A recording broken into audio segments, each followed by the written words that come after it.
Alors que les Israélites commençaient leur voyage, Dieu commença à partager avec eux la seconde phase de son plan rédempteur. Dieu les amena à la mer Rouge, mais les conduisit à travers la mer Rouge, et non pas autour de la mer. Lorsqu'ils passèrent à travers la mer, alors vint l'armée égyptienne qui les suivait. Pharaon était sûr qu'une fois la mer Rouge traversée, il serait très difficile de ramener les Israélites en arrière. Aussi, il les suivit pour les retenir.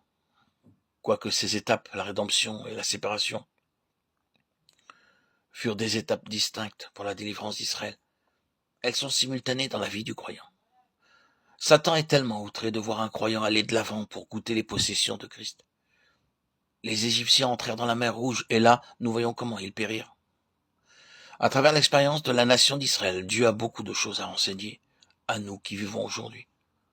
Après notre conversion, nous découvrons que la bataille vient seulement de commencer.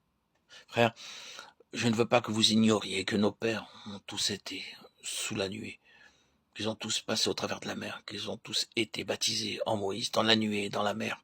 1 Corinthiens 10, 1, 2. C'était leur baptême en Moïse.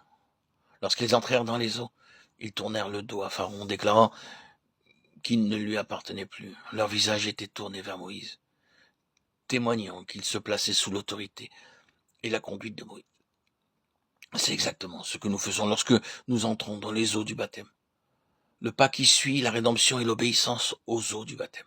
Par le baptême, nous attestons au monde que nous tournons le dos à Satan et au monde et que nous sommes baptisés en Christ. Nous déclarons notre soumission à l'autorité et la conduite de Christ. Nous sommes morts au monde, ensevelis, et nous sommes ressuscités pour marcher en nouveauté de vie. C'est pourquoi le baptême devient un pas important dans la vie d'un croyant. Tandis que nous faisons ce pas, Pharaon, enragé, nous poursuit avec son armée pour nous défaire. Mais seulement avec une fausse prétention. Christ lui-même donna l'exemple de l'obéissance à son Père. Lorsque nous obéissons, il nous donne la force. L'eau du baptême est simplement une figure de ce qui est enseigné dans Romains 6, concernant notre identification avec Christ dans sa mort, son ensevelissement et sa résurrection. Nous devons admettre humblement devant Dieu qu'il a établi le droit d'être le Seigneur. Nous devons abandonner le gouvernement et le règne de nous-mêmes.